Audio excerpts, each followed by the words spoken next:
Ash fell from the sky like gray snow, coating the abandoned streets of Seoul.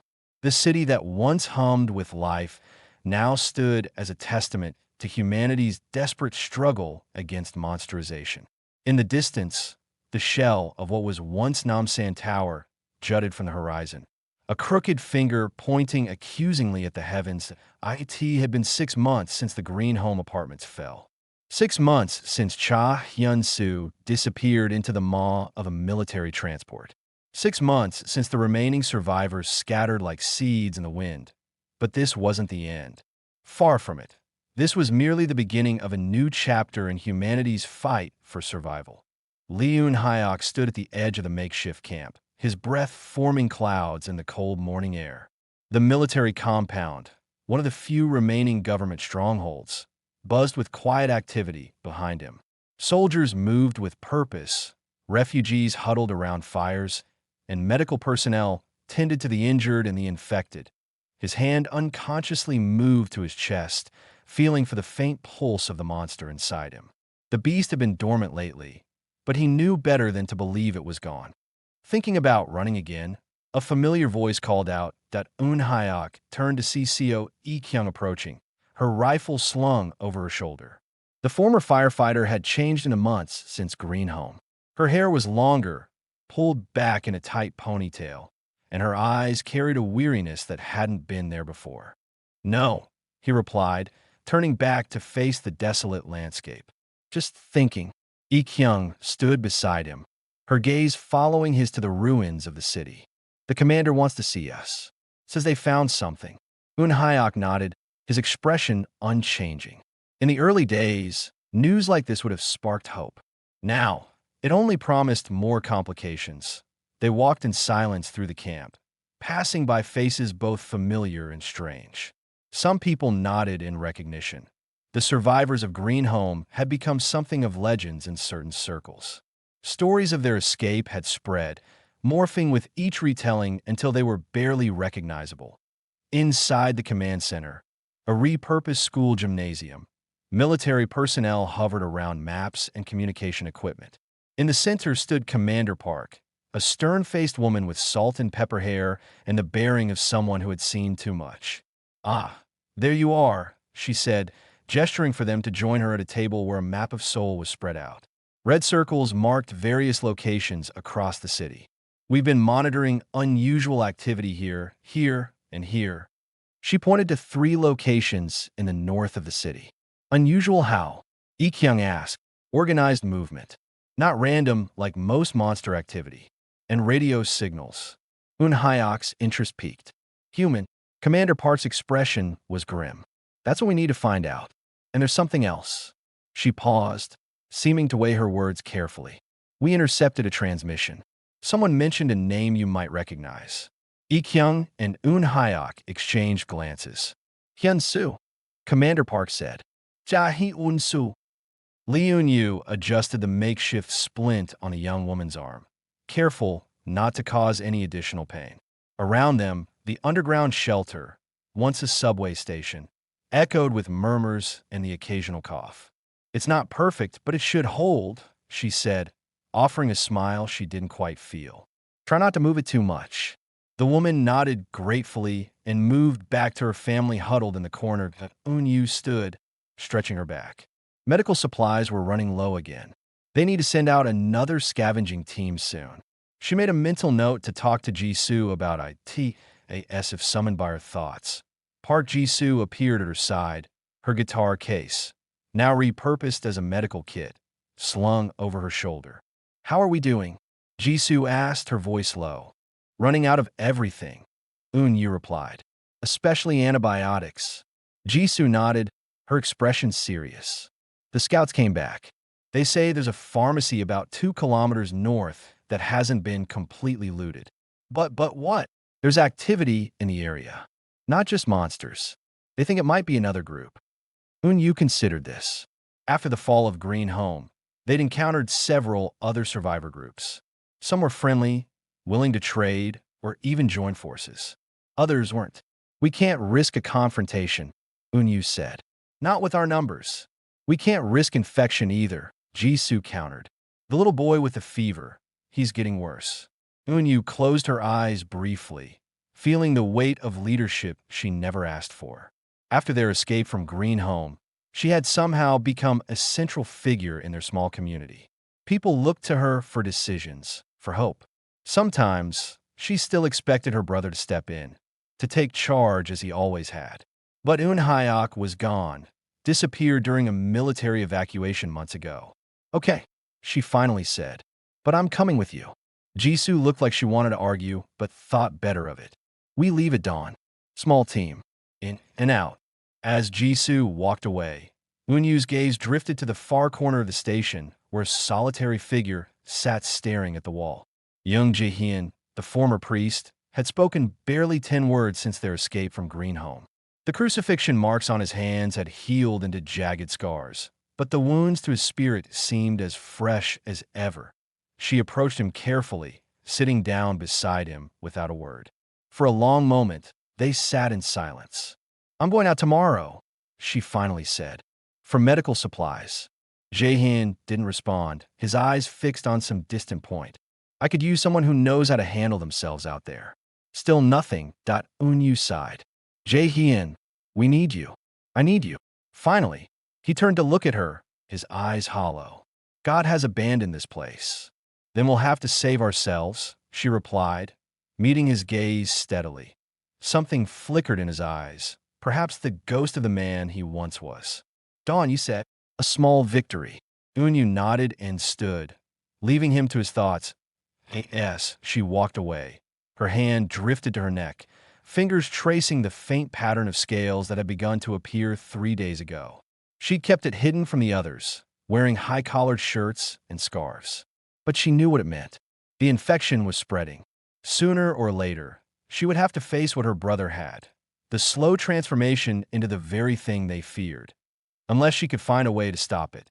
Cha Hyun-soo watched the rain from inside his cell, each drop catching the fluorescent light like a tiny star before splattering against the reinforced glass. The facility, he refused to call it a laboratory, though that's precisely what it was, hummed with activity beyond his door. He'd lost track of how long he'd been here. Weeks? Months? The doctors came regularly, drawing blood, conducting tests, asking questions he rarely answered. They were both fascinated and terrified by him. A perfect specimen of controlled monsterization, the Hyun-soo had become something unique, neither fully human nor entirely monster. He could feel the creature inside him, dormant but ever-present, like a shadow cast by an unseen light. The door to his cell slid open with a pneumatic hiss. Dr. Kong entered, clipboard in hand, her expression carefully neutral. Behind her stood 2 armed guards, a precaution that had proven necessary on more than one occasion. "Good morning, Hyun-soo," she said, her voice professional but not unkind. "How are you feeling today?" Hyun-soo didn't respond immediately, his gaze still fixed on the rain. Finally, he turned to face her. "Any news of the outside?" Dr. Kang's expression softened slightly. "That's not what I asked. It's what I'm asking." A silent standoff followed before Dr. Kong sighed. "Conditions remain challenging, but there's progress. The quarantine zones are holding, and some areas are beginning to rebuild." Hyun-soo nodded, absorbing this information like a man dying of thirst might savor a drop of water. "Your blood work came back," Dr. Kong continued, flipping through pages on her clipboard. "The protein markers are stabilizing. It's unprecedented." "What does that mean for the others?" Dr. Kong hesitated. "It means there might be hope for those in early stages of transformation.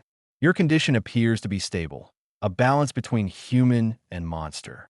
If we can replicate that balance in others." Hyun-soo's mind immediately went to the faces he'd left behind. Unyu with her quiet strength, Ikyung with her fierce determination, and Jisoo with her unexpected kindness. Had any of them begun to turn? Were they even still alive? "I want to see them," he said, his voice firm. "The other test subjects." Dr. Kang's expression closed off. "You know that's not possible. Then bring me more samples. More blood. I'll help you work faster." Dr. Kong studied him for a moment, then made a note on her clipboard. "I'll discuss it with the director." She turned to leave, then paused. "There's something else. A new development." Hyun-soo waited. We've detected organized monster activity in certain sectors of the city. Not just random hunting or territorial behavior, but coordinated movements. Almost strategic. This caught Hyun-soo's attention. What do you mean? It's as if they're being directed, or as if they've evolved to a point where they can work together. She met his gaze directly. We think there might be someone like you out there, someone controlling them. Hyun-soo felt a chill run through him. That's not possible. 6 months ago, none of this was possible, Dr. Kong replied. Yet here we are. After she left, Hyun-soo returned to the window, but his mind was no longer on the rain. If what Dr. Kong said was true, if there was someone else like him but with the ability to control other monsters, then the fragile balance of survival might soon be tipped. He closed his eyes, reaching inward to the darkness that resided within him. The monster stirred, responsive to his call in a way it hadn't been before. Perhaps it was time to stop hiding. Time to become what he was always meant to be. Not a test subject, but a protector. In the reflection of the window, his eyes briefly flashed a brilliant gold. The pharmacy stood like a skeleton against the gray sky, its windows shattered and displays long since looted. Eun-yu crouched behind an overturned car, studying the building through a pair of scavenged binoculars. Beside her, Jae-hyun clutched a machete, his knuckles white around the handle. I don't see any movement, she whispered. Jisoo, positioned behind a concrete barrier a few meters away, gestured toward the back of the building. 2 more members of their group, Min-suk and Taeyong, brothers who had joined them a month ago, circled around to cover the rear exit. They had learned the hard way that silence and caution were their greatest allies in this new world. The monsters had evolved, becoming more adept at hunting. Some could even mimic human voices now, luring unsuspecting survivors into traps. Eun-yu touched the scales on her neck, feeling their rough texture through the fabric of her scarf. The pattern had spread slightly overnight, now reaching her collarbone. Time was running out. Let's move, she said, glancing at Jae-hyun for confirmation. The former priest nodded, his expression grim but determined. They darted across the open street, keeping low and moving quickly. Reaching the pharmacy's entrance, Eun-yu pressed her back against the wall while Jisoo checked inside. Clear, Jisoo whispered. The interior of the pharmacy was in disarray, shelves overturned, products scattered across the floor. But looters had taken the obvious supplies first. Pain medication, bandages, anything visible on the front shelves. Eun-yu headed straight for the pharmacist's area in the back, hoping the locked cabinets might have preserved some of the more critical medications. That Jae-hyun kept watch at the entrance, while Jisoo began filling her bag with whatever useful items remained.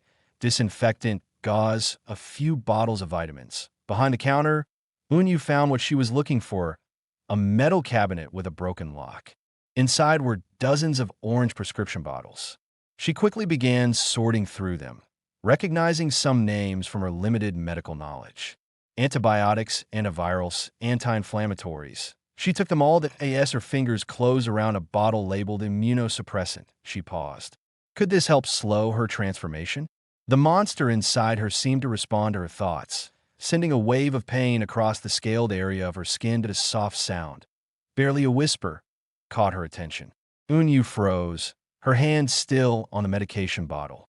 From the front of the store, she heard Jae-hyun's low voice. Movement outside. Multiple. Eun-yu quickly stuffed the remaining bottles into her backpack and crept back toward the front. Jisoo had already taken up position behind a display case, her hunting knife drawn. Through the broken windows, Eun-yu could see shapes moving in the street. Human shapes. 5, maybe 6 people, heavily armed and moving with military precision. Not monsters, she whispered. Maybe worse, Jae-hyun replied. Since the outbreak, some survivor groups had become predatory, attacking others for supplies, territory, even for sport. The military wasn't much better. Their containment protocols often treated civilians as expendable. A voice called out, amplified by some device. We know you're in there. Come out unarmed, and you won't be harmed.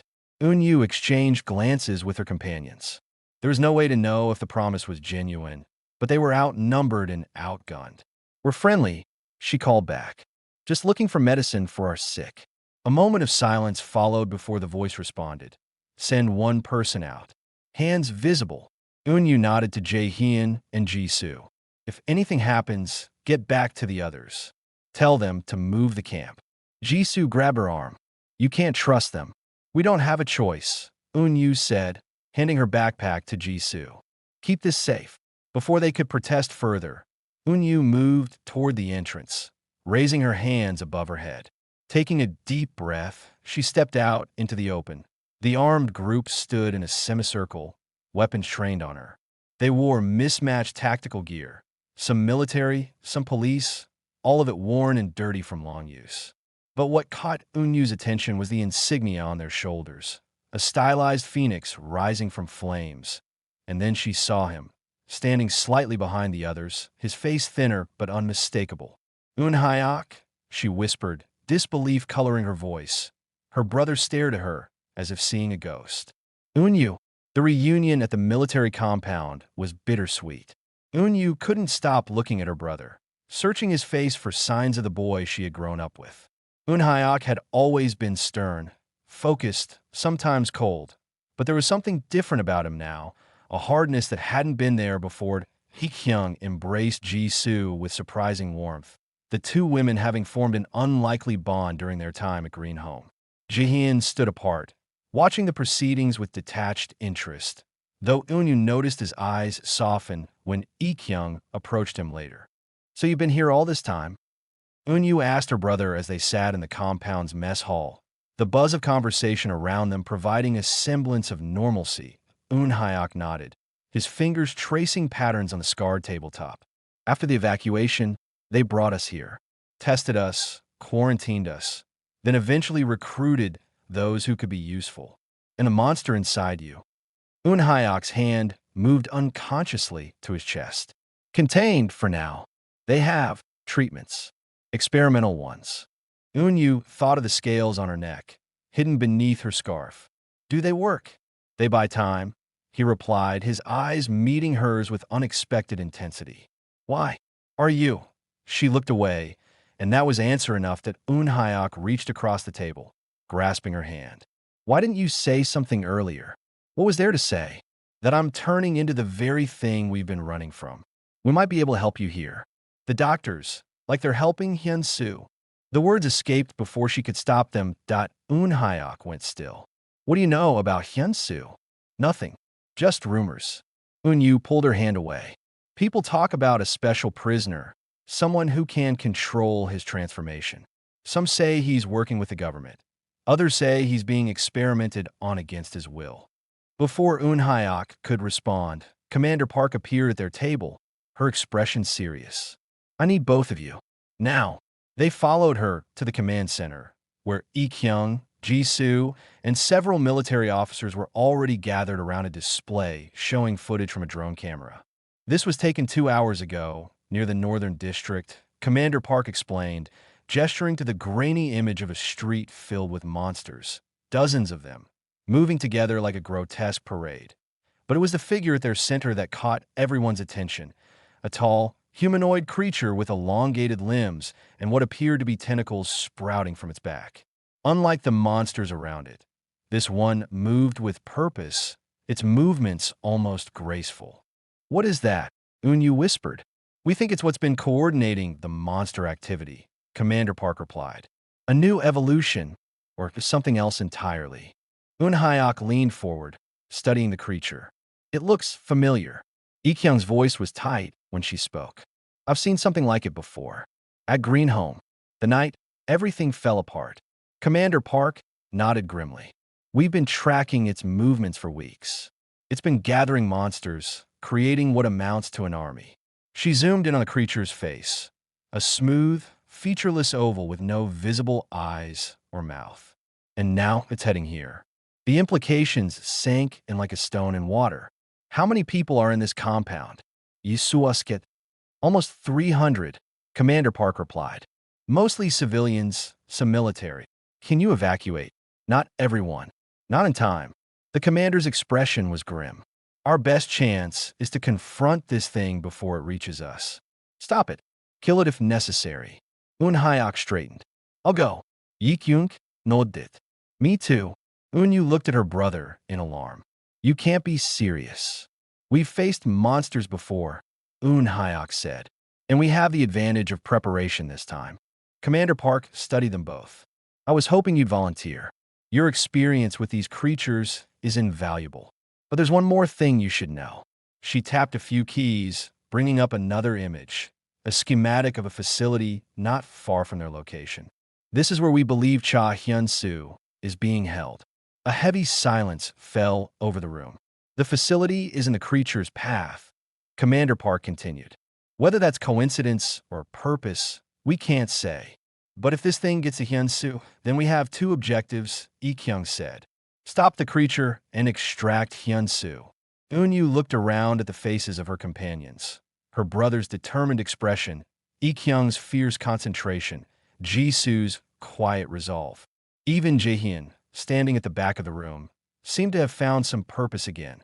They had survived Greenhome together, had fought monsters, both literal and metaphorical, and lived to tell the tale. Perhaps they could do it again. But as her hand moved to the scales on her neck, Unyu wondered, how do you fight a monster when you're becoming one yourself? The facility that held Hyun-soo resembled a fortress more than a laboratory. Concrete walls topped with razor wire, watchtowers at each corner, armed guards patrolling the perimeter. Approaching it undetected would be nearly impossible under normal circumstances. But these were not normal circumstances. The monster horde had been spotted less than a kilometer away, moving steadily toward the facility. Chaos had already begun to spread, sirens wailing, personnel evacuating, defensive positions being hastily established at hhhhhaaaaa's team, consisting of himself, Kyung, Jaehyun, and 4 military specialists. Used the distraction to their advantage, approaching from the eastern side where the terrain provided some cover. Remember, hhhhhaaaaaa said as they crouched behind an abandoned security checkpoint, our priority is extraction. We get Hyun-soo and get out before that creature arrives.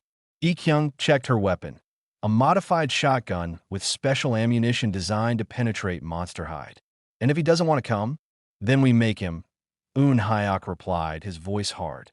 They moved swiftly, taking advantage of the facility's compromised security.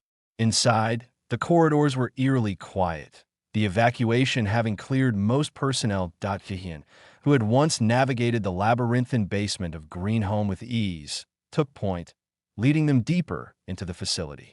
The former priest moved with newfound purpose, his earlier hesitation replaced by grim determination. Meanwhile, back at the military compound, Unyu paced the command center, watching the drone footage with growing anxiety. The monster army had reached the facility's outer perimeter. The lead creature, the one they suspected was controlling the others, had stopped just outside the gates, its featureless face turned toward the building as if waiting for something. They're not attacking, she observed. Commander Park nodded grimly. No, they're surrounding it. She pointed to smaller screens showing different angles. Monsters taking positions around every possible exit, like a siege formation. It knows Hyun-soo is in there, Unyu said. It's trying to box him in, or draw him out. Jisoo added. Unyu's hand went to her neck again, the scales now spreading across her shoulder. The transformation was accelerating, fueled by stress and fear. She could feel the monster inside her responding to the images on the screen, a strange recognition, almost like kinship. That's when the realization hit her. It's not trying to kill Hyun-soo, she whispered. It's trying to free him. Inside the facility, hhhhhaaaaa's team had reached the high-security section where they believed Hyun-soo was being held. The doors were electronically locked, but one of the military specialists made quick work of the system.